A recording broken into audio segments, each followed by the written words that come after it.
অধ্যাপক ডক্টর প্রধান অতিথি, বিশেষ অতিথি ও অন্যান্য অতিথিদের সাথে নিয়ে পায়রা ও বেলুন উড়িয়ে অনুষ্ঠানের শুভ সূচনা করার বিনীত অনুরোধ জানাচ্ছি। আমরা ইতিমধ্যে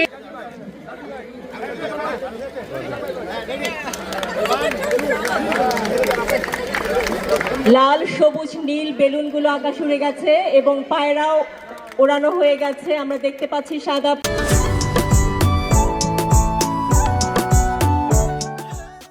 আমাদের দেশের তিনবারের সফল প্রধানমন্ত্রী দেশনেত্রী বেগম খালেদা জিয়ার রোগ মুক্তি কামনা করছি।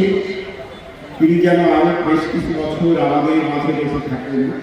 দেশের এই ক্রান্তি লগ্নে আমাদের সবার মুরব্বী অন্তত এই দেশ মাতৃকার জন্য হলেও তার বেঁচে থাকা বড় প্রয়োজন।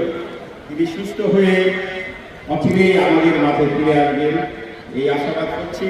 আজকে ইব্রাহিমপুর ঈশ্বরচন্দ্র উচ্চ বিদ্যালয়ের শতবর্ষ পূর্তি উপলক্ষে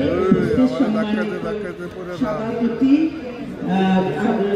শতবর্ষ যাপন কমিটির আহ্বায়ক জনাব আয়ুব খান, উপস্থিত আছেন বিশেষ অতিথি হিসাবে বিশিষ্ট শিক্ষাবিদ অধ্যাপক ডক্টর মোহাম্মদ কায়কোব্বার, উপস্থিত আছেন শতবর্ষ যাপন পরিষদের সদস্য সচিব মজ্জে বসে,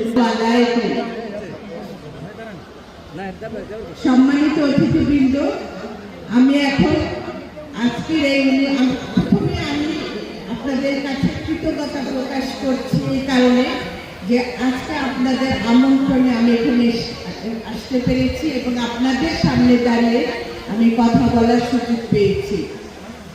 সেই সাথে আজকে যার কথা বেশি মনে পড়ছে তিনি হলেন আমার বাবা হারুনা রশিদ খান মুন্নু। আজকে আমার এই অবস্থায় তার পিছনে সমস্ত অবদান আমার বাবার। আজকে আমি আমার বাবার জন্য আজকে স্কুলে এসেছি।